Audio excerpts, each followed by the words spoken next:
வணக்கம் நட்புகளே, மேகவாணி ஆடியோ நாவல் சேனல்களுக்கு உங்களை அன்புடன் வரவேற்பது நான் உங்கள் ஆர்ஜே காமாட்சி. இன்னைக்கு நாம பார்க்க போற கதை வான்மேகம் தேன் தூவ. எங்க கதை உங்களுக்கு பிடிச்சிருந்தா லைக் பண்ணுங்க, ஷேர் பண்ணுங்க, கருத்துக்களை கமெண்ட் பண்ணுங்க, மறக்காம சேனலை சப்ஸ்கிரைப் பண்ணிடுங்க. வாங்க கதைக்குள்ள போகலாம். அத்தியாயம் 29. மனதினுள் தோன்றும் ஏக்கத்தையும் காதலையும் தவிப்பையும் சிறிதும் வெளிக்காட்ட விரும்பாத இரு உள்ளங்களும் நெருப்பாய் தகித்துக் கொண்டிருக்க அவர்களுக்கு ஈடாய் சூரியனும் ஜொலித்தான். விடிந்ததுமே சுதாகர் வான்மதி முன் நின்றிருந்தான். ஆரவ் முன்பே அவளை விரும்பியதை சொல்ல வாய்வரை வந்தாலும் ஆரவின் உத்தரவின் பேரில் அதனை விழுங்கிக் கொண்டு வண்டு என அழைத்தான். என்ன அதிசயமா வீட்டுக்கு வந்திருக்க? இல்லனா ஆபீஸ்ல தானே பாப்ப? அவள் இயல்பாக பேச வழிய, மேடம் தான் என்ன இதுவரை கூப்பிட்டதே இல்லையே என்றான் குறைவாக. ஏன் கூப்பிட்டாதான் வருவியா? தங்கையின் சிறுமுறைப்பில் மெல்ல புன்னகைத்தவன் ஆரவ் எங்க என்று வினவ, அவளும் விடிந்ததிலிருந்து அவனை பார்க்கவே இல்லை. தெரியல என்று அவனை பாராமல் பதில் கூற, அவன் பாவம் உண்டு, யாரோ செஞ்ச தப்புக்கு அவனையே தண்டிக்கிற. குற்றம் சுமத்தும் ரீதியில் அவளை பார்த்ததில் தமையனை அடிப்பட்ட பார்வை பார்த்தவள், எனக்கும் இது தண்டனை தான் சுத்தி, ஐ மிஸ் ஹிம் என்றால் கண்ணில் நீர் வழிந்தபடி. அதில் பதறி அவளுக்கு கீழே அமர்ந்து வான்மதியின் கையை பற்றி கொண்டவன், I know you love him a lot வண்டு, எல்லாத்தையும் மறந்துட்டு என அவன் பேசும் முன்னே, எதை மறக்க சொல்ற சுத்தி, இன்னும் கூட எனக்கு இதை ஏத்துக்கவே மனசு வலிக்குது. என்னதான் கூட பிறக்கலைனாலும் உறவு முறையை மாத்த முடியாது தானே. அண்ணனை டைவர்ஸ் பண்ணிட்டு தம்பிய கல்யாணம் பண்ணிக்கிட்டேன்னு நினைக்கவே கூசுது. இதை என்னால டாலரேட் பண்ணவே முடியல சுத்தி. நான் என்ன பண்றதுன்னு எனக்கே தெரியல. ஆனா I love him Anna, I love him so much என்றவள் தேம்பியபடி அவன் மீதே சாய்ந்து அழுக சுதாகருக்கும் என்ன செய்வதென்று ஒன்றும் புரியவில்லை. அவள் தலையை பறிவுடன் வருடியவன் மேற்கொண்டு பேசும்போது அரைக்கதவை படாரென திறந்து கொண்டு உள்ளே வந்தாள் ஹேமா. முந்தைய நாள் இரவு லயா அவள் வீட்டிற்கு வருவதாக குறுஞ்செய்தி அனுப்ப, அதன் பிறகு அவள் வராமல் போனதில் போன் செய்து கேட்ட போதுதான் வான்மதிக்கு உண்மை தெரிந்ததும் அவள் விவாகரத்து கேட்டதும் லயா மூலம் தெரிந்து கொந்தளித்தாள். பொறுக்க இயலாமல் விடிந்ததுமே வான்மதியின் முன் கோபமாக நின்றவளின் விழிகள் சுதாகரை ஒரு நொடி திகைப்பாக பார்த்துவிட்டு பின் மீண்டும் வான்மதியை உறுத்து விழித்தது. உன் மனசுல என்னடி நினைச்சிட்டு இருக்க? பெரிய இவளா நீ? அந்த விக்ராந்த் பொறுக்கி கிட்ட டைவர்ஸ் கேக்குறதுக்கும் எங்க ஆரவ் கிட்ட டைவர்ஸ் கேக்குறதும் ஒன்னா உனக்கு?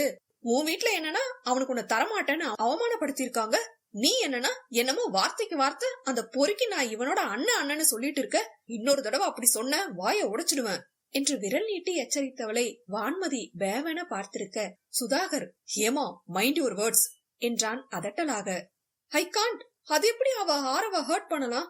என் ஃப்ரெண்டுக்காக நான் தான் பேசணும். ஏன்னா என்னாலதான் அவன் குடும்பத்தோட சண்டை போட்டான், என்னாலதான் வீட்டை விட்டு வந்தான். அந்த சம்பவத்தினாலதான் ஆரவ் அம்மா கூட அவன் விரும்பின பொண்ணு வீட்டுல பேச முடியாதுன்னு சொல்லிருக்காங்க. எல்லாமே என்னாலதான். கோபத்துடன் ஆரம்பித்தவள் ஆதங்கத்துடனும் கேவலுடனும் முடித்திருக்க இருவருமே அதிர்ந்தனர். சுதாகர் கூட நிறைய முறை கேட்டிருக்கிறான் ஏன் வீட்டை விட்டு வந்தான் என்று. ஆனால் ஒரு முறை கூட அவன் ஹேமாவினால் என்று சொன்னதில்லையே. ராஸ்கல், இன்னும் என்னதான்டா என்கிட்ட மறைப்ப, உன்னை பாத்துக்கிறேன் என்று பற்களை நரநரவென கடித்தான். வான்மதிக்கோ ஒன்றும் புரியவில்லை. என்ன சொல்ற ஹேமா என வினவ, என்ன சொல்ல, எல்லாம் அந்த விக்ராந்த் வெங்காயம்னால வந்தது என்றவள் கல்லூரி முடியும் தருவாயில் இருந்த நாட்களுக்குள் புகுந்தாள். கல்லூரியில் பரீட்சையெல்லாம் முடிந்திருக்க விடுதியிலிருந்து ஆரவ் வீட்டிற்கு வந்திருந்தான். பொதுவாக அறைக்குள்ளேயே இருந்து விடுபவன் நண்பர்களை சந்திக்கவும் வெளியில் தான் செல்வான். எப்போதாவதுதான் அவர்களை வீட்டில் வந்து சந்திப்பர். அன்று காலையிலேயே ஹேமா போன் செய்திருக்க, சொல்லி ஹேமா என்றான் கண்ணாடி முன் நின்று தலைவாரியபடி. ஆரவ் எங்க இருக்க என்று கேட்டவளின் குரலிலேயே உற்சாகம் பொங்கி வழிய, வீட்டுல தாண்டி, ஒய் என கேட்டிட, அங்கேயே இரு நான் வந்துடுறேன், அப்பா எனக்கு சர்ப்ரைஸா ஸ்கூட்டி வாங்கி கொடுத்திருக்காரு, அதுலதான் உன் வீட்டுக்கும் கவி வீட்டுக்கும் வரப்போறேனே என்றாள் குதூகலமாக. அதில் அழகாய் புன்னகைத்தவன், அப்படியே தன்வி ஊருக்கும் போக வேண்டியது தானே என கேட்க, ஏண்டா அவன் ஊரு இருக்கிற தூரத்துக்கு வண்டியில போய் என் புது வண்டி டயர் தனியா கழறவா கொய்யால என்று முறைக்க வாய்விட்டு சிரித்தவன், சரி சரி வா என்று விட்டு போனை வைத்தான். அவள் வருவதற்குள் வண்டி வாங்கியதற்கு அவளுக்கு பரிசு வாங்கி கொடுக்கலாம் என்றெண்ணி அவன் அருகில் இருக்கும் கடைக்கு சென்றிருக்க அந்நேரம் அவளும் அவன் வீட்டிற்கு வந்து விட்டாள். ஆரவ் என்று அழைத்து கொண்டு உள்ளே வந்தவளின் கண்ணிற்கு அறையிலிருந்து வெளிப்பட்ட விக்ராந்த் தான் தெரிய அவளுக்கு அவனை பற்றி தெரியாததால், ஹாய், நீங்க ஆரவ் பிரதர் தானே என அவளே பேசிட அவளை மேலும் கீழும் பார்த்த விக்ராந்த் ஆமோதிப்பதாக தலையாட்டினான். நான் ஆரவோட ஃப்ரெண்ட் ஹேமா, ஆரவ் இருக்கானா என கேட்க விக்ராந்த் ஆரவின் அறையை காட்டினான். ஓ தேங்க்ஸ் என்றவள் துள்ளி குதித்தபடி அவன் அறைக்கு செல்ல அங்கு அவன் இல்லாமல் போனதில் போன் செய்து பார்த்தாள். அவனின் போனும் அறையிலேயே இருக்க பக்கத்துல போயிருப்பான் என எண்ணிக்கொண்டு அங்கேயே நின்றவளை அரை வாசல் கதவில் சாய்ந்தபடி நின்றிருந்த விக்ராந்த் பார்வையாலேயே அளந்தான். பெட்ரூம்குள்ள வர அளவுக்கு க்ளோஸ் ஃப்ரெண்டோ? அவனின் தோரணியே அவளுக்கு இடர, இருந்தும் ஸ்கூல்ல இருந்து ஒன்னதான் படிக்கிறோம் என மெதுவாக புன்னகைத்து வைத்தாள். பாருடா, அப்ப ரொம்ப க்ளோஸ் தான். பேசுறதுதான் ரொம்ப நல்லவன் மாதிரி பேசுறான், ஆனா செய்யறது எல்லாமே சில்மிஷம் தான் போல என வெகுவாக நக்கலை ஏந்தி கூற ஹேமா புரியாத விழித்தாள். போன வாரம் தான் ஒரு பொண்ணு வந்து அவனை பார்த்து பேசிட்டு போனா. சாரி, ரூமுக்குள்ள 1 மணி நேரமா 2 பேரும் என்ன பண்ணாங்களோ, ஹீனோஸ் என்று தோளை குலுக்கிட அவன் லயாவைத்தான் கூறுகிறான் என்றதை உணர்ந்தவளுக்கு சினம் மிகுந்தது. முந்தைய வாரம் படிப்பு ரீதியாக அவளுக்கு வீடியோ காலில் இன்டர்வியூ இருக்க அப்போது அவளின் மடிக்கணினியும் வேலை செய்யாமல் சதி செய்தது. ஹேமாவும் வெளியூர் சென்றிருக்க ஆரவிடம்தான் ஹைடெக் மடிக்கணினி இருந்ததில் இங்கு வந்து அவளின் இன்டர்வியூவில் கலந்து கொண்டாள். அதனை இவன் இப்படி திரித்து கூறுகிறானே என எண்ணும் போதே விக்ராந்த், இப்ப நீ எத்தனை மணி நேரம் ரூமுக்குள்ள இருக்க போற என எகத்தாளமாக கேட்க ஹேமா திகைத்தாள். இதற்கு மேல் இங்கு நிற்பது சரியல்ல என உணர்ந்து நகர போனவளின் கையை பற்றியவன், அவ வர லேட் ஆகும் டியர், அதுவரை நம்ம என்ஜாய் பண்ணலாம். எனக்கும் இன்னைக்கு வேற எந்த கமிட்மெண்ட்டும் இல்ல. And you look also so hot. இப்பதான் தெரியுது அவன் ஏன் வெளியே எந்த பொண்ணையும் தேடி போகலன்னு. அதான் கூடவே 2 பேரும் எப்பவும் அவைலபிளா இருக்கீங்களே என விஷமமாக பேச அவளுக்கோ அருவருப்பாக இருந்தது. வார்த்தையை பார்த்து பேச விக்ராந்த், முதல்ல கைய விடு என்றவளுக்கு அங்கிருந்து நகர்ந்தால் போதும் என்ற அளவு மனமெல்லாம் அச்சத்தில் நடுங்கியது. என்னடி ஏதோ ரொம்ப ஒழுக்கம் மாதிரி சீன் போடுற? ஏன் அவனை விட நான் எந்த விதத்துல குறைஞ்சிட்டேன்?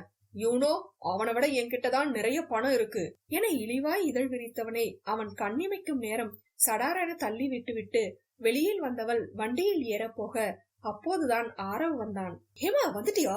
சாரிடி, உனக்குதான் கிஃப்ட் வாங்க போன, கடையில செம்ம கூட்டம், வாங்காம வரவும் மனசு இல்ல என படபடவென பேசிவிட்டு, ஹே, ஸ்கூட்டி சூப்பரா இருக்கு, அதுவும் எனக்கு பிடிச்ச லாவெண்டர் கலர்ல என அதனை வருடி பார்த்தவன் அவளின் சாவியை வாங்கி அதில் அவன் வாங்கிய பொம்மை கீ செயினை கோர்த்து விட்டான். பின் அவள் ஓட்டுவதற்கு ஏதுவாக கையில் கிளவுஸ், குளிர் கண்ணாடி என மேலும் சில பொருட்கள் வாங்கி இருந்தவன் அவளிடம் கொடுத்து, கேர்ஃபுல்லா வண்டி ஓட்டு என்று எச்சரித்தான். ஆனால் அவள் முகம் கலங்கிய நிலையில் இருந்ததையே அப்போதுதான் கவனித்தவன், என்னடி கீழே எதுவும் விழுந்து வச்சிட்டியா?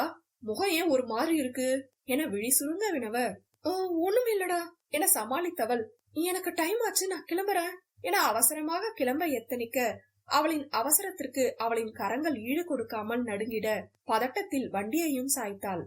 அதில் ஆரவ், ஏய் வண்டியை கீழே போட்டுடாத, என்ன நினைப்புல வண்டி ஓட்டுற நீ?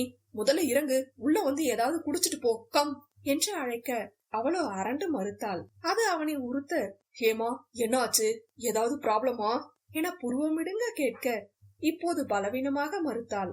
அதிலேயே கண்டு கொண்டவன், இப்ப சொல்ல போறியா இல்லையா என்று அதட்டலாக கேட்டதில் கண்ணீர் மழை பொழிய விக்ராந்த் பேசியதை ஒப்பிக்க அவ்வளவுதான் ஆரவிற்கு கோபம் சுரென ஏறியது. ஹேமா தடுக்க விறுவிறுவென உள்ளே சென்றவன் டைனிங் டேபிளின் முன்னின்று தண்ணீர் குடித்துக் கொண்டிருந்தவனின் தலையிலேயே சப்பென்று அடிக்க அவன் முகம் டைனிங் டேபிளில் டம்மென அடித்ததில் கண்ணாடியால் ஆன டேபிள் நொறுங்கியது. வேணா ஆரவ், பொறுமையா இரு என தடுத்தவளை தள்ளிவிட்டவன், நீ முதல கிளம்பு என்று கர்ஜிக்க அவளோ வேறு வழியற்று கிளம்பிவிட்டாள். அதன் பிறகு விக்ராந்தை அவன் பிரித்து மேய இறுதியில் சரவணனும் சௌமியாவும் வந்துதான் அவனை பிடித்து இழுத்தனர். எப்போதும் அவன் விக்ராந்தை அடிப்பான் தான், ஆனால் இம்முறை ரத்தம் வரும் அளவு அடித்திருக்க சௌமியா கோபத்தில் ஆரவின் கன்னத்தில் பலாரென அரைந்து விட்டார். அதனை வாங்கிக் கொண்டவன், மா, அவன் என்ன செஞ்சான்னு முதல்ல கேளுங்க என்று கோபத்தில் கத்த, அவன் என்ன வேணாலும் செஞ்சிருக்கட்டும், என் பையனை நீ எப்படிடா அடிக்கலாம் என்று சரவணன் அவரின் பங்குக்கு ஆரவை அறைய பல்லை கடித்து கோபத்தை இழுத்து பிடித்தவன், அவன் என் ஃப்ரெண்டு கிட்ட தப்பா நடந்திருக்கான், முதல்ல அவனை கண்டிங்க என்றான் சினத்துடன். சௌமியாவோ, எங்க உன் ஃப்ரெண்டுட்ட இவன் தப்பா நடந்தத நீ பாத்தியா? நீ மட்டும் என்னமோ பெரிய ஒழுங்கு மாதிரி அவனை தப்பு சொல்ற, நீயும் தான் பொண்ணுங்க கூட சுத்துற, அப்படி பார்த்தா முதல்ல உன்னதான் அடிக்கணும் என்று எகிற ஆரவோ, அம்மா அவங்க என் ஃப்ரெண்ட்ஸ், அவ்வளவுதான், அவன மாதிரி நான் ஒண்ணும் எவ கூடயும் படுக்கல. அப்படி நான் தப்பு செஞ்சிருந்தா தாராளமா என்ன கண்டிங்க, அதுக்கு முழு உரிமை உங்களுக்கு இருக்கு. அதே மாதிரி அவன் பண்ண தப்பையும் தட்டி கேளுங்க என்று விழி சிவக்க கூறிட, சரவணன், என்னடா ரொம்ப பேசுற, என் பையனை பத்தி தப்பா பேசி அவன் ஃபியூச்சரை கெடுக்க பாக்குறியா என்று ஆரவின் சட்டையை பிடிக்க அவரை பிடித்து தள்ளிவிட்டவன், மா உங்களுக்கு மட்டும்தான் என்ன தண்டிக்கவோ கேள்வி கேட்கவோ உரிமை இருக்கு, அவருக்கு இல்ல என்று எச்சரிக்க, சௌமியா ஸ்டாப் திஸ் ஆரவ், ஒழுங்கா அவங்க 2 பேர்கிட்டயும் மன்னிப்பு கேளு, இல்ல வீட்டை விட்டு வெளியே போ என்று அனல் பறக்க கூறியதில் ஒரு கணம் அதிர்ந்தவன், அவன் ஒரு பொண்ணு கிட்ட மிஸ்பிஹேவ் பண்ணிட்டான்னு சொல்ற, நீங்களா என்ன பேரண்ட்ஸ் என்று முகம் சுளித்தவன், என்னால மன்னிப்பு கேட்க முடியாது என்றான் தீர்மானமாக. அப்போ வீட்டை விட்டு வெளியே போ என்று அவரும் பிடிவாதம் பிடிக்க அவரை கூர்மையாக ஒரு பார்வை பார்த்தவன், ஃபைன், வெரி ஃபைன், நான் போறேன், இனிமே இப்படி ஒரு பையன் இருக்கான்னு நீங்களே மறந்துடுங்க என்று வெறி பிடித்தவன் போல கத்திவிட்டு பின் விரக்தி புன்னகையுடன், அதான் ஆல்ரெடி உங்களுக்கு என்ன ஞாபகமே இல்லையே என்று கூறிவிட்டு ஒட்டு மொத்தமாக அக்குடும்பத்தையே தலைமூழ்கி விட்டு வந்து விட்டான்.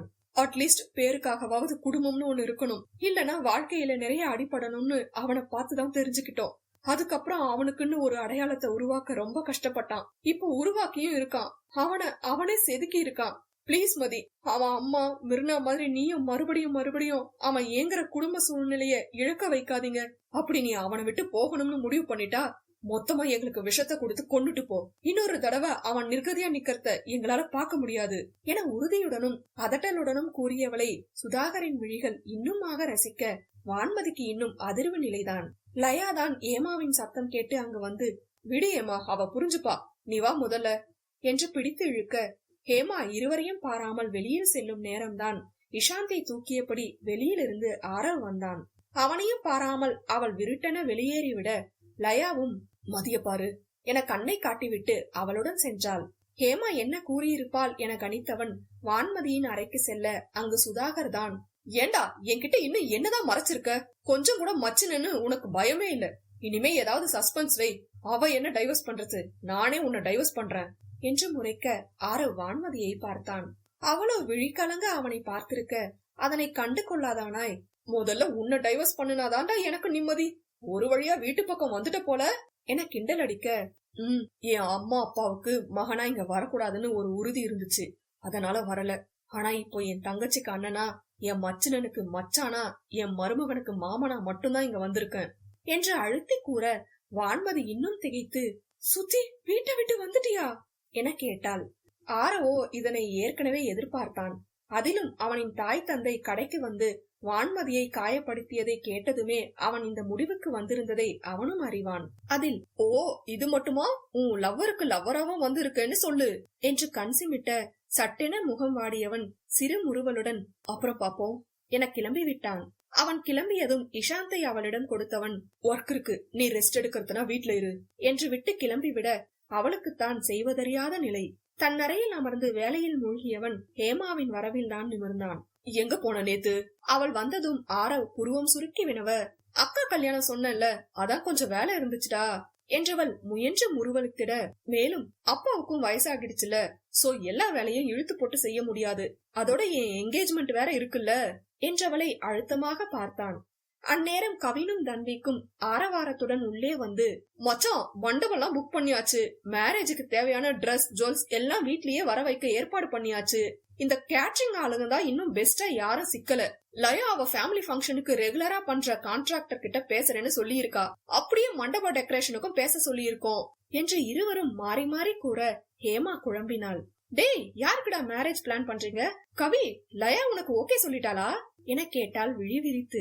அவனும் அவளை விசித்திரமாக ஒரு பார்வை பார்த்து, அக்கா கல்யாணத்துக்கு தான் இதெல்லாம் ஏற்பாடு பண்ணிட்டு இருக்கோம், நீ எந்த உலகத்துல இருக்க என்றதில் அவள் திகைத்தாள். என்ன என்று விழித்தவள் மூவரின் முறைப்பிலும் தயங்கி விழி தாழ்த்தினாள். இல்லடா, நீங்களே பர்சனல் ப்ராப்ளம்ல இருக்கீங்க, அதான் எதுக்கு டிஸ்டர்ப் பண்ணணும்னு என்று இழுக்க, டிஸ்டர்ப் பண்ணணும்னு ஆரவ் நக்கலாக கேட்டதில் தன்வி, மேடம் தான் தனியாவே எல்லா முடிவையும் எடுத்து தனியாவே கல்யாணத்தை நடத்துற அளவு பெரிய ஆள் ஆகிட்டீங்களே, நம்மளாம் எதுக்குன்னு நினைச்சிருப்பாங்க என்றான் ஏகத்துக்கும் குத்தலாக. அப்போதே விழிநீர் அவளுக்கு கட்டுப்படுத்த இயலாத அளவு வெளிவர துடித்தது. இருந்தும் அடக்கி கொண்டவள், சாரிடா என்றாள் மெதுவாக. பின், ஐயோ நீங்க வேற எல்லாம் ஏற்பாடு பண்ணிருக்கீங்க, என் அப்பா வேற மண்டபம் பார்க்க போறேன்னு சொன்னாரே என்று பதற, கவின் மூடு. அப்பாவை மண்டபம் பார்க்க கூட்டிட்டு போனதே நாங்க தான். வந்துட்டா பேச. நீ அக்கா கல்யாணம்னு சொன்னதுமே நாங்க அப்பா கிட்ட பேசி எல்லாம் நாங்க பாத்துக்கிறோம்னு சொல்லிட்டோம் என்று முறைக்க அவளுக்கு கண்கள் பணித்தது. அப்போதுதான் அவளுக்கும் இன்று காலையில் அவளின் தந்தை ஆரவ் என்று அவன் பேச்சை ஆரம்பித்து ஏதோ பேசியது நினைவே வந்தது. அவள் எங்கே சுற்றி நடப்பதை கவனித்தாள். எண்ணம் முழுவதும் ஒருவன் மட்டுமே நிறைந்திருக்க வேறு சிந்தனையற்று போனாள். ஆரவ் அதனை கண்டு கொள்ளாமல், அது இருக்கட்டும், உனக்கு என்ன திடீர் என்கேஜ்மெண்ட்? ஏன் இலவச இணைப்பா?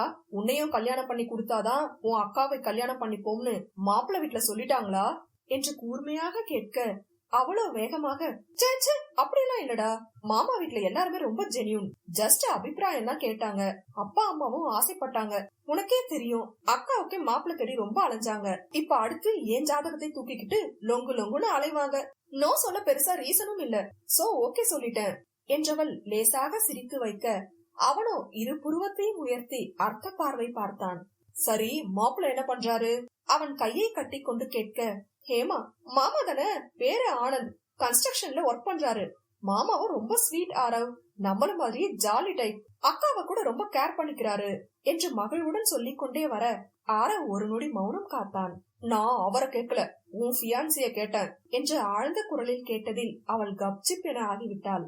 அது அவரும் ரொம்ப நல்ல டைப் தான் என்று திணறியவளுக்கு அவன் பெயர் கூட தெரியாது என்பதே உண்மை. அதில் கவினும் தன்விக்கும் ஒருவரை ஒருவர் பார்த்து சிரித்துக் கொண்டனர். ஆரவோ விடாமல், எங்க ஒர்க் பண்றாரு என வினா தொடுக்க திரு திருவென விழித்தவள், அது ஏதோ ஜாப் தான் வந்து என்று பதில் கூற முடியாமல் தடுமாறினாள். அவள் பதிலில் திருப்தியான ஆரவ், நோ சொல்றதுக்கு மட்டும் இல்ல, எஸ் சொல்றதுக்கும் ஏதாவது ரீசன் வேணும் ஹேமா என்றான் கடுகடுவென. எங்கே அழுது விடுவோமோ என்று பயந்தவள், இப்ப எதுக்கு இந்த ஆராய்ச்சி எல்லாம், நான் போய் வேலையை பாக்குறேன் என்று கிளம்ப எத்தனிக்க அவனோ அவன் தீப்பார்வையை மாற்றவே இல்லை. அறிவுரை எல்லாம் மத்தவங்களுக்கு மட்டும் இல்ல, உனக்கும் தான். மதி என்ன அவாய்ட் பண்றது தப்புன்னா நீ சுதாகரை அவாய்ட் பண்றதும் தப்புதான் என்று அழுத்தம் திருத்தமாக கூற இதற்கு மேல் முடியாமல் நாற்காலியில் பொத்தென அமர்ந்தவள் முகத்தை மூடி அழுது தீர்த்தாள். அவனை விட்டு செல்ல போவதால் வரும் அழுகையா, அல்லது அவனை அன்று காயப்படுத்தியதால் வந்த அழுகையா, அல்லது காலையில் அவனை பார்க்கும் போது கூட தறிக்கெட்டு ஓடும் மனதை அடக்க முடியாத இயலாமையில் வந்த அழுகையா என்பது புரியாமலேயே சில நிமிடங்கள் அழுது கரைந்தவள் மெல்ல மெல்ல கண்ணீருக்கு அணை போட்டு முகத்திலிருந்து கையை எடுக்க எதிரில் நின்றவனை பார்த்து அதிர்ந்தாள். சுதாகர் தான் அவள் முன் அவளையே தீர்க்கமாக பார்த்தபடி நின்றிருந்தான். அவனை கண்டதும் அவசரமாக கண்ணீரை துடைத்துக் கொண்டவள் அவளின் நண்பர்களை தேட, அதன் பிறகே தன்னை தூண்டிவிட்டு வெளியில் சென்று விட்டனர் என்பது புரிய தலையை நிமிர்த்தாமல் அமர்ந்திருந்தாள். அவள் முகம் பார்க்க சேரை இழுத்து போட்டு அவள் முன் அமர்ந்தவன் இறுக்கி மூடியிருந்த பாவையின் கரங்களை பற்றிட அவளுக்கோ தடுக்கவும் தோன்றவில்லை. அதே நேரம் இறுக்கத்துடன் அமர்ந்திருக்க, இப்பவும் நான் அன்னைக்கு சொன்னதான் சொல்றேன் ஹேமா, ஐ லவ் யூ. நீ என்னை விட்டு போனாலும் என்னால உன்னை மறக்க முடியாது. என் குடும்பத்தை உனக்கு பிடிக்கல, இப்போ எனக்கு குடும்பமே இல்ல, நான் தனியாள். ஏன் அவங்களோட சொத்துல இருந்து எதுவுமே என்கிட்ட இப்ப இல்ல, எல்லாத்தையும் விட்டுட்டு வந்துட்டேன் என்றவன் நிறுத்திவிட்டு அவள் முகம் பார்க்க அங்கு அதிர்வலைகள் மிதந்தது. பெருமூச்சு விட்டவன், என் தங்கச்சிக்கு கிடைக்க வேண்டிய நியாயத்துக்காக மட்டுமில்ல, உனக்காகவும் தான். இப்ப நான் ரொம்ப சாதாரண ஆள் ஹேமா, என்கிட்ட எதுவுமே இல்ல உன் காதலை தவிர என்றவனின் கரங்கள் அவளின் கன்னங்களில் வழிந்த கண்ணீரை வருட, நீ என்ன காதலிக்கிறத உன் கண்ணீர் உணர்த்திருச்சு ஹேமா. சோ உனக்கு என் மேல இருக்கிற காதல்ல எனக்கு சந்தேகம் இல்ல. இப்பவும் அதே வெறுப்பு அதே கோபம் இருந்தாலும் இட்ஸ் ஓகே ஹேமா. ஆனா எந்த சூழ்நிலையிலும் உன் மேல இருக்கிற காதலை என்னால அழிக்க முடியாது. I still love you, I will love you என உணர்வற்ற குரலில் அழுத்தத்துடன் பேசியவனின் கண்களில் இருந்து நேசமும் தவிப்பும் ஒன்றாக வழிய அவனையே உறைந்து பார்த்திருந்தாள் ஹேமா. அவன் காதலிப்பது தெரியும், ஆனால் இந்த அளவு ஆழத்தை அவள் எதிர்பார்த்திருக்கவில்லை. ஏன் அவள் அவனை காதலிக்கிறாள் என்பதையே அவனை வேண்டாம் என மறுத்துவிட்டு வந்த பிறகுதானே உணர்ந்தாள்.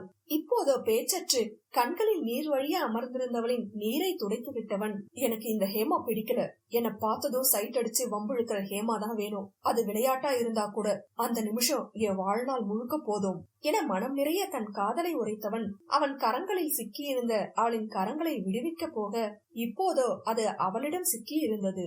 அக்கரத்தையும் அவளையும் மாறி மாறி பார்த்தவன், வேணாயம்மா என்ன டெம்ப்ட் பண்ணாத பிளீஸ் என மீண்டும் கையை விலக்க போக அப்போதும் அவள் கையை விடாமல் பிடித்து உதட்டை பிதுக்கியதில் வாரை அணைத்துக் கொண்டான். ஆடவனின் முதல் அணைப்பு அவளுள் பல்வேறு உணர்வுகளை உருவாக்க, அவனுக்கோ தன்னவள் தன்னிடம் சேர்ந்த நிம்மதியில் பிடி இறுகியது. முதலில் கண்ணை மூடி ரசித்தவள் பின் வலுக்கட்டாயமாக அவனிடம் இருந்து பிரிந்து, என் எலும்பை உடைச்சிடாதீங்க மிஸ்டர் சைட் என்று வெட்கத்துடன் மொழிய, சுதாகரோ மெல்ல இதழ் விரித்து, நீ என்ன வேணாம்னு சொன்னதுக்கு உன் வாயதான் உடைச்சிருக்கணும் மிஸ் சைட் என்றான் குறும்பாக. ஓ, என் வாயை உடைச்சிட்டு இங்க இருந்து முழுசா போயிடுவீங்களா? என் தளபதிங்க உங்களை சுக்குநூறா கிழிச்சிருவாங்களாக்கோ, தைரியம் இருந்தா உடைங்க என்று நாக்கை நீட்டி அழகு காட்ட, மறுநொடி அது அவனின் ஆழ்ந்த இதழ் அணைப்பில் கட்டுண்டு இருந்தது. அத்தியாயம் 30. சுதாகரின் இதழணைப்பில் மொத்தமாக தன்னை இழந்த ஹேமாவிற்கு மனம் படபடக்க அவனின் சட்டையை கெட்டியாக பற்றி கொண்டாள். அவன் விலகியும் கூட பதற்றத்தில் இன்னும் கைப்பிடியை விலக்காதவளை சிறு கேலி புன்னகையுடன் பார்த்த சுதாகர், எப்படி மேடம் என்ன ஜஸ்ட் சைட் தான் அடிச்சிங்க, லவ் பண்ணல அப்படிதானே? அப்ப இதுக்கு பேரு என்ன என்று தன் சட்டையை கண்காட்டி கேட்க, அவன் குறும்பில் வெட்கியவள் வெடுக்கென கையை இழுத்து கொண்டாள். ஆனால் அவள் கரங்கள் இப்போது சுதாகரிடம் சிறைப்பட்டிருக்க ஒரு கணம் சிலிர்த்தவள் மறுநொடியே ஐயோ என்றாள் விழிவிரித்து. அவ்விழிகளுக்குள் நீந்தி புதைந்தவன் என்ன என்று ஆர்ப்பாட்டமே இல்லாமல் கேட்க, நான் வேற என்கேஜ்மெண்ட்க்கு ஓகே சொல்லிட்டேனே, இப்ப முடியாதுன்னு சொன்னா அக்கா கல்யாணத்துல ஏதாவது ப்ராப்ளம் வருமோ என வாடிய முகத்துடன் கேட்க, அவனோ சிரிப்பை அடக்க இயலாமல் சிரித்தே விட்டான். உனக்கு என்கேஜ்மெண்ட்னு நீ மட்டும்தான் சொல்லிட்டு இருக்க, ஆனா எப்பவோ அதை நிறுத்தியாச்சு, உன் அப்பா அம்மாட்டையும் பேசியாச்சு என்றவனை கண்டு திகைத்தவள், வாட், என்ன சொல்றீங்க என புரியாமல் கேட்க, உன் தளபதிங்க நானே வேணாம்னு சொன்னாலும் உன்ன மாதிரி ஒரு டியூப்லைட்ட என் தலையில கட்டியிருப்பானுங்கன்னு சொல்றேன் என்று கிண்டலாக கூறியதில் அவனை முறைத்தவள், நான் டியூப்லைட்டா என்றாள் முறைப்பாக. அவனோ அவளை இழுத்து அருகில் நிறுத்தி, ஏய் லூசு, நீ உனக்கு என்கேஜ்மெண்ட் ஆக போகுதுன்னு சொன்னதுமே நான் ஆரவ் கிட்ட சொன்னேன். அவன் தான் உன் வீட்டுல பேசி என்ன நல்லவன் வல்லவன்னு சர்டிபிகேட் கொடுத்து ஓகே வாங்கினான். உன்கிட்ட மட்டும் சொல்ல வேணாம்னு சொல்லி இருந்தான் போல என நமட்டு சிரிப்பு சிரிக்க, அட ஃப்ராடுங்களா என்று வாயில் கை வைத்தாள். அந்நேரம் ஆரவ் கதவை தட்டி விட்டு உள்ளே வந்தவன், என்னடி கல்யாண வேலை நிறைய இருக்குன்னு சொன்ன, இங்க உட்கார்ந்து கதை பேசிட்டு இருக்க என்று நக்கலாக கேட்க, யூ சீட் என்று அவனின் தோளிலேயே குத்தி, எனக்கே தெரியாம என்னடா செஞ்சு வச்சிருக்க என்றவளுக்கு கண்ணில் நீரும் தழும்பியது. சுதாகரோ, பட் நீயே எக்ஸ்பெக்ட் பண்ணாத இன்னொரு மேட்டர் இருக்கு சொல்லவா என கேட்டதில் அவள் இன்னும் குழம்ப, அவளை மேலும் குழப்பாமல் சுதாகரே, உன் அக்கா கல்யாணத்து அன்னைக்குதான் நமக்கும் கல்யாணம் நடக்க போகுது என்று அதிர்ச்சி அளித்ததில் அவளுக்கு மயக்கம் வராத குறைதான். எப்பா சாமி, போத முடியல என அதிர்ந்தவளுக்கு மகிழ்வும் தயக்கமும் ஒருங்கே தோன்ற, ஆனா இவ்ளோ சீக்கிரம் எதுக்கு சுதாகர் என்று நெளிந்தாள். ஆறாவதான், என்னமோ ஸ்வீட் 16ல இருக்கிறதான் நினைப்பா உனக்கு, 7 கழுத வயசாகுது, போய் கல்யாணம் பண்ணுடி என்று கிண்டலுடன் கூறியதில் குழப்பம் தெரியாதவள், விக்ராந்த் என்ன ஆனா என்று கேட்டாள். சுதாகர், இன்னும் உயிரோட தான் இருக்கான்னு நினைக்கிறேன். இருக்கானா மச்சான் என தாடையை தடவியபடி ஆரவை பார்த்து விஷமமாக வினவ, அவனோ அதே விஷம புன்னகையுடன் தோலை குலுக்கினான். டேய் டேய், என்னடா கொலை ஏதாவது பண்ணிட்டீங்களா என்ன என விழித்தபடி வினவ, அதற்கும் இருவரும் மர்மமாய் புன்னகைக்க, சுதாகர் சொன்னதை கேட்டு அவளுக்கு உண்மையாகவே மயக்கம் வந்து விட்டது. வேக நடை போட்டு அலுவலகத்திற்கு வந்த லயா தன்வியிடம் தீவிரமாக ஏதோ பேசிக் கொண்டிருந்த கவினை படபடவென அடித்தாள். தன்வி சிறு சிரிப்புடன் என்ஜாய் மச்சான் என்று நகர்ந்திட, அவனோ அமைதியாக அடிகளை வாங்கிக் கொண்டு அவள் சிறிது சோர்வானதும், கொஞ்சம் ரெஸ்ட் எடுத்துட்டு வாடி, நான் வெயிட் பண்றேன் என்று குறும்பு மின்ன கூற மீண்டும் அடித்து வைத்தாள். எரும மாட, என்ன தைரியத்துலடா என்ன கேட்காம அம்மாவை வீட்டுக்கு கூட்டிட்டு வந்து பொண்ணு கேட்ட என்று பொங்கிட, அவளின் எண்ணங்களோ காலையில் நிகழ்ந்ததை அசை போட்டது. வெளியூருக்கு சென்றிருந்த அவளின் தாய் சுமதி மற்றும் தந்தை கபிலனும் அப்போதுதான் வீட்டிற்கு வந்திருக்க, லயாவும் ஆரவின் வீட்டிலிருந்து திரும்பி இருந்தாள். அப்போதுதான் கவின் அவனின் தாய் செண்பகத்துடன் அங்கு வந்திருக்க, ஏற்கனவே அவர்களை தெரியும் என்பதால் சிரிப்புடன் வரவேற்று பேசிக் கொண்டிருக்க, லயா அவனை எதிர்பாராமல் திகைத்து முறைத்திருந்தாள். சில நல விசாரிப்புகளுக்கு பிறகு கவினும் லயாவும் விரும்புவதாகவும் இருவரும் திருமணம் சம்பந்தம் பேச வந்திருப்பதாகவும் செண்பகம் கூற, லயாவோ ஒடுப்பாவி என்று அவனை பார்த்தாள். கபிலனும் சுமதியும் லயாவை ஒரு மாதிரியாக பார்க்க, கவின் வேகமாக, லயாதான் முதல்ல ப்ரப்போஸ் பண்ணனா அங்கிள் என்னதான் நம்ம ஃப்ரெண்ட்ஸா இருந்தாலும் வீட்ல பெரியவங்க கிட்ட கேட்டுட்டு தான் முடிவெடுக்கணும்னு முடிவு பண்ணிதான் அம்மா கிட்ட சொன்னேன்.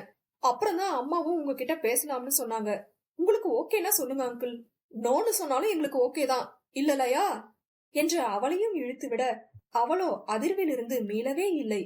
நீ எல்லாம் உருப்படவே மாட்டடா என்று மனதினுள் அவனை வருத்தெடுக்க அவளை உணர்ந்தவனோ உதட்டுக்குள் சிரிப்பை அடக்கிக் கொண்டான். நொடியில் தன்னை மீட்ட லயாவின் பெற்றோருக்கு கவினையும் நன்றாகவே தெரியும். அவர்களுக்கும் அவனை திருமணம் செய்ய பேச ஆசைதான். ஆனால் நண்பர்களுக்குள் உறவை திணிக்க கூடாது என்று நாகரிகம் காக்க இப்போது இருவருக்கும் இரட்டிப்பு மகிழ்ச்சிதான். அது அவர்களின் முகத்திலேயே தெரிய, எங்களுக்கு முழு சம்மதம் தான், என்ன இவ என்கிட்ட முன்னாடியே சொல்லி இருக்கலாம் என்று சுமதி லயாவின் கன்னத்தில் குத்த அவளோ எனக்கே சொல்லல என்று தலையில் கை வைத்தாள். மேற்கொண்டு சில விஷயங்கள் பேசிவிட்டு கவின் தாயுடன் கிளம்பிவிட அதன் பிறகுதான் தாய் தந்தையை சமாதானம் செய்து இப்போது அவனை அடித்துக் கொண்டிருக்கிறாள். அது எப்படிடா ஏன் விருப்பம் இல்லாம நீ வீட்ல பேசுவ என அவள் மல்லுக்கு நிற்க, சரிடி அப்ப நானே போய் வேணாம்னு சொல்லிடவா என்றான் எகத்தாளமாக. ஓ அப்படி வேற சொல்லுவியா நீ என்று மூச்சிரைத்தவளை கண்ணெடுக்காமல் பார்த்தவன் சுற்றி முற்றி ஒரு முறை நோக்கிவிட்டு அவளின் கன்னம் பற்றி முகம் முழுவதும் முத்தமிட தொடங்கினான். டேய் விடுடா விடுடா, இப்ப விட புரியா இல்லையா என உச்சஸ்தாதியில் கத்த வந்தவளுக்கு வார்த்தைகள் இதழுக்குள்ளேயே முடங்கிவிட, புரியாதவங்களுக்கு புரிய வைக்கலாம், ஆனா புரிஞ்சு புரியாத மாதிரி நடிக்கிறவங்க கிட்ட என்னடி புரிய வைக்கிறது? நீ என்ன லவ் பண்றியா இல்லையான்னு ஆராய்ச்சி செஞ்சுட்டே இரு, நான் அதுவரை லவ் பண்ணிட்டே இருக்கேன் என்றவன் மீண்டும் முத்தமிட விழைய அவனை தள்ளிவிட்டவள் அவனின் நெஞ்சுக்குள் அழுத்தமாக முகத்தை புதைத்துக் கொண்டாள். என்னமோ உன்னை லவ் பண்றத ஒத்துக்கிறதுல எனக்கு நிறைய ஈகோடா. ஆரவ் கிட்ட லவ் பண்றேன்னு சொல்ல முடிஞ்ச என்னால உன்கிட்ட சொல்ல முடியல, சொல்லவும் தெரியல. அன்னைக்கு ஆரவ் என்னையே லவ் பண்ணிருக்கலாம்னு நீ சொன்னப்போதான் எனக்கே தெரியாம உன் மேல ஒரு ஸ்பார்க் வந்துருச்சு. ஆனா அத லவ்னு அக்செப்ட் பண்ண மனசு வரல. நீயும் அதுக்கப்புறம் என்ன லவ் பண்றேன்னு டீஸ் பண்ணல, நார்மலா இருந்த. என்னதான் என்ன லவ் பண்ணதுக்கு நீ எக்ஸ்பிளனேஷன் கொடுத்தாலும் அதுல எதுவும் மிஸ் ஆச்சு, அதான் ரொம்ப குழம்பிட்டேன் என்றவளுக்கு ஏனென்று அறியாமல் அழுகை வேறு வரும் போல இருந்தது. அதில் அவளை நிமிர்த்தியவன் அவளின் முகத்தை அவன் முகத்தில் நெருங்க வைக்க அவன் விழிகள் நீர் திரண்டிருந்தது. அவளோ பதறி, என்னடா ஆச்சு உனக்கு என வேகமாக கண்ணீரை துடைக்க, ரொம்ப கில்ட்டியா இருக்குல்லையா, ஆரவ் லைஃப்ல இவ்ளோ டிராஜடி வந்திருக்க வேணாம், அதுக்கு நானும் ஒரு காரணமா இருந்திருக்க வேணாம், கொஞ்சமாவது அவனை புரிஞ்சுக்க ட்ரை பண்ணிருக்கலாம் என்றவன் அவளின் தோளில் புதைந்து, கஷ்டமா இருக்குடி, அதான் உன்கிட்ட காதலை பத்தி பேசினப்ப கூட மனசு சரியே இல்ல, சாரிடி but I really love you என்றான் அழுகுரலில். இப்போது இந்த நிமிடம் அனைத்து குழப்பங்களும் அவளுக்கு நிவர்த்தியாகி இருக்க சிறிதாய் முருவளித்தவள், முதல்ல ஒப்பாரிய நிறுத்து, இப்ப என்ன ஆகிடுச்சு? அவன் நல்லாதான் இருக்கான், அவனுக்குன்னு இப்போ ஃபேமிலி இருக்கு, நம்ம இருக்கோம், அப்புறம் என்னடா? முடிஞ்சத பத்தி பேசி எதுவும் ஆக போறதில்ல கவி, இனிமே என்ன பண்றதுன்னு யோசி என்றாள் காரமாக. அவன் நிமிர்ந்து, என்ன பண்றது என வினவ, மதியோட மனநிலையும் கஷ்டம்தான், ஆனா இப்படியே விட்டா சரி வராது, நம்ம தான் ஏதாவது பிளான் பண்ணணும் என்று ரகசியம் போல கூற அப்போதும் புரியாதவனாய் நின்றான். அப்போதுதான் தண்டியும் அங்கு வர, டேய் இன்னுமா நீங்க பேசி முடிக்கல என்று முறைத்தவன், சரி நான் அப்புறம் வர, யூ கண்டினியூ என்று இருவரும் நெருங்கி நிற்பதை நக்களுடன் பார்த்துவிட்டு நகர எத்தனிக்க லயா சிவந்து சட்டென்று விலகினாள். அதனை கவினின் விழிகள் தான் ரசித்திருக்க அவன் பார்வையில் இன்னும் சிவந்தவள் தன்னை அடக்கிக் கொண்டு, அடச்சி நில்லு, நாங்க ஆரவ் பத்தி தான் பேசிட்டு இருந்தோம் என்று கூற அவனும் விழிகள் மின்ன, அவனோட ஃபர்ஸ்ட் லவ் பத்தி மதிக்கு தெரிய வைக்கணும் என்றான் வேகமாக. சே அறிவுடா நீ, இந்த அறிவை வச்சுக்கிட்டா மேரேஜ் ஆகிய சிங்கிளா இருக்க என லயா யோசனையாக கேட்க அதில் கடியானவன் காதில் புகையுடன் இருக்க, கவினோ ஐயோ நிறுத்துங்க, அவன் தான் தப்பி தவறி கூட அந்த இன்சிடென்ட சொல்ல மாட்டானே, நம்ம சொன்னாலும் அது நல்லா இருக்காது என்று பின்னந்தலை தடவி சிந்திக்க, லயா நம்ம ஏன் சொல்லணும், ஆரவே சொல்ல வைக்கலாம், ஊட்டிக்கு கூட்டிட்டு போய் என்று கன்சிமிட்ட, அங்க போனா மட்டும் எப்படி சொல்லுவான் என்றான் முறைத்தபடி. அதெல்லாம் எனக்கு தெரியாது, ஆனா கண்டிப்பா ஊட்டிக்கு போனா அவனுக்கு பழைய இம்பாக்ட் இருக்கும், அது கண்டிப்பா அவனை சொல்ல வைக்கும், எனக்கு நம்பிக்கை இருக்கு என்றால் சத்தியம் செய்யாத குறையாக. தன்விக், அவ சொல்றது சரிதான்டா, எனக்கும் இந்த பிளான் ஒர்க் அவுட் ஆகும்னு தோணுது என ஆமோதிக்க, கவின் எல்லாம் ஓகேதான், பட் இன்னும் ஒரு வாரத்துல ஹேமாக்கும் சுதாகருக்கும் மேரேஜ் வேற இருக்கு, அதான் யோசிக்கிறேன் என்றதில் லயா, அதுதான் நமக்கும் நல்ல சான்ஸ்டா, தன்விக்கும் இப்பதான் மேரேஜ் ஆகிருக்கு, 2 கப்பிள்ஸையும் அனிமூன் கூட்டிட்டு போகலாம்னு சொல்லலாம் என்றதும் தன்விக்கு வாயெல்லாம் பல்லானது. ஐ, இந்த ஐடியா இன்னும் சூப்பரா இருக்கும் என்றான் தரையில் பெருவிரலால் கோலம் போட்டபடி. கொய்யால அப்படி சொல்லி கூட்டிட்டு போறோம். அங்க போனதும் ஃபுல் டைம் ஜாபே அவங்கள சேர்த்து வைக்கிறது தான் என்று லயா முறைக்க, கவின் தான், ஆனா 3 பேரும் ஜோடியா வருவாங்க, நான் மட்டும் சிங்கிளா வரணுமா என்றான் ஒரு மாதிரியாக.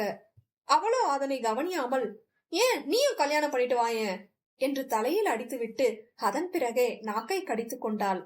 இந்த ஐடியா இன்னும் செமையா இருக்கு, நம்மளும் மேரேஜ் பண்ணிட்டே போயிடலாமா என அவன் ஆர்வமாக கேட்க, உடனே எப்படிடா என்றால் அவனை பார்க்க தடுமாறி. தன்விக்கோ, ஏன் எங்க கல்யாணம் உடனே நடக்கல, அப்படித்தான், அப்போதான் அவனை வர வைக்க முடியும், அவன் வந்தாதான் நம்மளும் ஹனிமூன் போவோம்னு அடம் பிடிக்கலாம் என்றதில் அதுவே மூவருக்கும் சரி என பட, அது ஆராவிற்கு தெரியாமல் சுதாகர் ஹேமாவிற்கும் பகிரப்பட்டது. அதில் ஹேமாதான், என்னது ஊட்டியா என திகைத்து நண்பர்களை பாவமாக பார்க்க, சுதாகர், ஏன் ஹேமா உனக்கு பிடிக்கலையா, நம்ம வேணும்னா இந்த ட்ரிப் முடிச்சிட்டு தனியா வேற எங்கேயாவது போலாம் என ரொமான்டிக் மூடில் பேச, எதுக்கு வாந்தி எடுத்து ஊர நாரடிக்கவா என மூவரும் அவர்களுக்குள் சிரித்துக் கொள்ள, ஹேமாவிற்கு இப்போதிருந்தே வாந்தி வரும் போல இருந்தது. ஆரவ் என்ற வான்மதி அனுப்பிய குறுஞ்செய்தியில் போனை எடுத்து பார்த்தவன், சொல்லு என்றான். அப்பா அம்மா வந்திருக்காங்க என அவள் மீண்டும் குறுஞ்செய்தி அனுப்பியதில் ஒரு கணம் புருவம் நெளித்தவன், ஆன் த வே என பதிலளித்து விட்டு கிளம்பினான் யோசனையுடன். அங்கோ எதிர்பாராத வீட்டினர் வரவு அவளை திகைப்பில் ஆழ்த்தியது. பரணியும் ரோஹிணியும் தயக்கத்துடனும் கஜேந்திரனும் கார்த்திகாவும் முணுமுணுப்புடனும் அவளை எதிர்கொள்ள, நால்வரையும் தீர்க்கமாக பார்த்தவள், உள்ளவாங்க என்று அழைத்தாள். அதில் நால்வரும் வீட்டினுள் வர அமர சொன்னவள், என்ன விஷயம் என கேட்டதில் அங்கு பலத்த அமைதி நிலவியது. கார்த்திகா தான் முதலில் ஆரம்பித்தார். என்ன விஷயம்னு உனக்கு தெரியாதாக்கும், எல்லாம் உன்னை கட்டணம் தானே பண்றான், நீ அவனுமா சேர்ந்து என் பையனை என்கிட்ட இருந்து பிரிச்சு இப்போ எங்க சம்பந்தம் இல்லாம கல்யாணம் வர பண்ணி வைக்கிறீங்க என்று பொரிந்து தள்ள, ரோகிணி, அண்ணி கொஞ்சம் சும்மா இருங்க என்றார் அதட்டலாக. மாப்பிள்ளை எங்க? ரோகிணி மகளை பாராமல் கேட்க, அவளோ சலனமற்று, இப்ப வந்துடுவாரு என பதிலளிக்க, பரணி குனிந்த தலையை நிமிர்த்தவே இல்லை. சற்று நேரம் முன்புதான் சுதாகருக்கும் ஹேமாவிற்கும் திருமணம் என்ற விஷயம் அறிந்திருந்தாள் வான்மதி.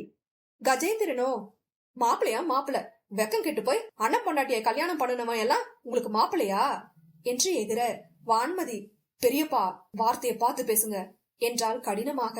கோபம் வேறு சுறுசுறுவென ஏற அவளின் தந்தையை பார்த்து, நானே உங்களை பார்க்கணும்னு நினைச்சேன், நல்ல வேளை நீங்களே வந்துட்டீங்க என்றவள் உள்ளே சென்று சில நிமிடங்களில் கையில் பத்திரத்துடன் வந்தாள்.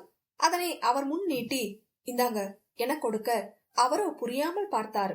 இது நீங்க எனக்கு கொடுத்த சொத்துதான், அப்போ எனக்கு தேவைப்பட்டுச்சு, அதான் கேட்டு வாங்கின, இப்போ எனக்கு தேவைப்படல, நீங்களே வச்சுக்கோங்க என்று நிதானமாக, அதே நேரம் அழுத்தத்துடனும் கூற, பரணியும் ரோகிணியும் திகைத்தனர். இது உனக்கு சேர வேண்டியதுதான் மதி என பரணி மெதுவான குரலில் கூற, சாரி, எனக்கு வேண்டியது எல்லாம் என் முகில் கிட்ட மட்டும்தான் இருக்கு. இப்போ நான் உங்க பொண்ணும் இல்ல, அந்த விக்ராந்துக்கு பொண்டாட்டியும் இல்ல, இப்போவும் எப்பவும் நான் மிஸ்ஸஸ் வான்மதி ஆரவ் முகிலன் தான் என்றவள் அவ்வார்த்தையில் அழுத்தம் ஏற்றி எரிக்கும் பார்வையுடன் அவளின் பெரிய தந்தையை பார்த்து கூற, பரணிக்கு கண் கலங்கியது. அப்போது ஆரவும் வந்துவிட, வான்மதி மௌனமாக நின்றதில், வந்தவங்களுக்கு காஃபி குடித்தியா மதி என கேட்டான் இயல்பாக. அவர்களை கண்டதும் கோபத்தை காட்டுவான் என அவள் எதிர்பார்த்திருக்க, அவனோ விருந்தோம்பல் செய்வது போல அடுக்கலைக்குள் புகுந்து அவனே காஃபி தயாரித்ததில் பெண்ணவள் குழம்பினாள். அவளும் அவன் பின்னே சென்று, ஆரவ் வந்து அப்பா எனக்கு கொடுத்த சொத்தை எல்லாம் நான் திரும்ப கொடுத்துட்டேன் என்றால் தலையை குனிந்தபடியே. ஆரவ் ஒரு நொடி நிமிர்ந்து பார்த்துவிட்டு மீண்டும் வேலையில் கவனமானான். உன் அப்பாவுக்கு சுகர் கம்மியா கூடவா என கேட்க, அப்பாவுக்கு சுகர் இருக்கு என்றால் அடுப்பு மேடையை சுரண்டியபடி.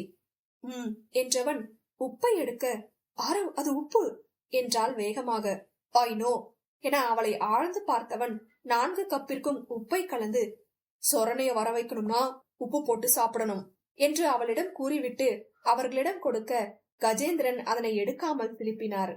அவனோ ட்ரேயை நீட்டியபடி, எனக்கு ஒரு கெட்ட பழக்கம் இருக்கு, வீட்டுக்கு வந்து யாராவது காஃபி சாப்பிடாம போனா சுட சுட காஃபிய முகத்துல ஊத்திடுவேன் என விழி உயர்த்த, அவரோ ஆவி பறந்த காஃபி கோப்பையை மிரண்டு பார்த்துவிட்டு எடுத்துக்கொண்டார். மற்றவர்களும் எடுத்துவிட்டு குடிக்காமல் அமர்ந்திருக்க, என்னையே வேடிக்கை பார்த்துட்டு இருக்கீங்க, குடிங்க என்றான் அவர்கள் முன் கால் மேல் கால் போட்டு அமர்ந்து. வான்மதிதான் இதழ்கள் மீறி வெளிவந்த சிரிப்பை அடக்க வழி தெரியாமல் உதட்டை கடித்தபடி நிற்க, முதல்வாய் உறிஞ்சியதுமே கார்த்திகா வேக் என முகத்தை சுளித்தார். அடடா, என்ன ஆச்சாத்த, நீங்க எனக்கு அத்த முறதன என சந்தேகம் தீர்த்து கொண்டவன், ரொம்ப உப்பா இருக்கோ, பரவாயில்ல குடிங்க, வாரத்துல ஒரு நாள் உப்பு போட்டு குடிச்சா மூளை சுறுசுறுப்பா வேலை செய்யுமாம், முக்கியமா சூடு சொரண வருமாம் என்று விழிகளாலேயே காஃபியை அருந்த சொல்ல கார்த்திகாவிற்கும் கஜேந்திரனுக்கும் முகம் கடுகடுத்தது. பரணியோ பாவமாக அமர்ந்திருக்க ரோகிணிக்கு வாயெல்லாம் கசந்தது. உங்களுக்கு என்ன ஆச்சத்த, நான் என்ன காஃபில விஷத்தை கலந்து கொடுத்தா உங்களை கொடுமை பண்ணுன, ஆஃப்டர் ஆல் உப்புதன, சும்மா குடிங்க என்றான் குத்தலாக. விஷத்தை கூட குடிச்சிடலாம் போல என ரோகிணி முணுமுணுக்க வான்மதிக்கு சிரிப்பை அடக்கவே இயலவில்லை. பின் பரணியே, நான் உங்ககிட்ட ஒரு உதவி கேட்டுதான் வந்திருக்கேன். அவன் அலட்டலின்றி என்னவென பார்த்தான். எனக்கு அப்புறம் என் கடை எல்லாம் பாத்துக்க என் அண்ணன் பசங்க தான் இருக்காங்க. பெரியவனுக்கு அந்த அளவு சாமர்த்தியம் பத்தாது. கொஞ்சத்தை என் மத்த மாப்பிள்ளைங்களுக்கு பிரிச்சு கொடுத்துட்டாலும் வியாபாரம் ரொம்ப ஒடிஞ்சுதான் போகுது. சுதாகர் அளவு யாரும் வியாபாரத்தை பாத்துக்க மாட்டாங்க. அவன் அவனுக்கு பிடிச்ச பொண்ணைய கல்யாணம் பண்ணிக்கட்டும், நாங்க தடுக்கல. ஆனா வியாபாரத்தை மட்டும் பாத்துக்க சொல்லுங்க. நீங்களும் மதியம் சொன்னாதான் அவன் கேட்பான் என தயக்கம் மிக கூறி முடிக்க கஜேந்திரன் பொங்கினார். ஏதோ இங்க வந்து உன் பொண்ண நாக்க புடுங்குற மாதிரி கேள்வி கேட்க போறான்னு உன் கூட வந்தா, நீ என் பையனை தத்து குடுக்கறதும் இல்லாம நம்ம சொல் பேச்சு கேட்காம போனவனுக்கு சொத்த வேற குடுக்கணும்னு சொல்றியா என்று கோபத்துடன் எகிற பரணி, நீ வாய் மூடிட்டு உட்காருன என்றார் அதட்டும் தோணியில். இவர்களை வேடிக்கை பார்த்த ஆரவ் புருவம் இழுங்க, அது என்ன நாக்க புடுங்குற கேள்வி, அந்த புடுங்குற கேள்வி என்னன்னு என்கிட்ட கேளுங்க என்றான் அமர்த்தலாக.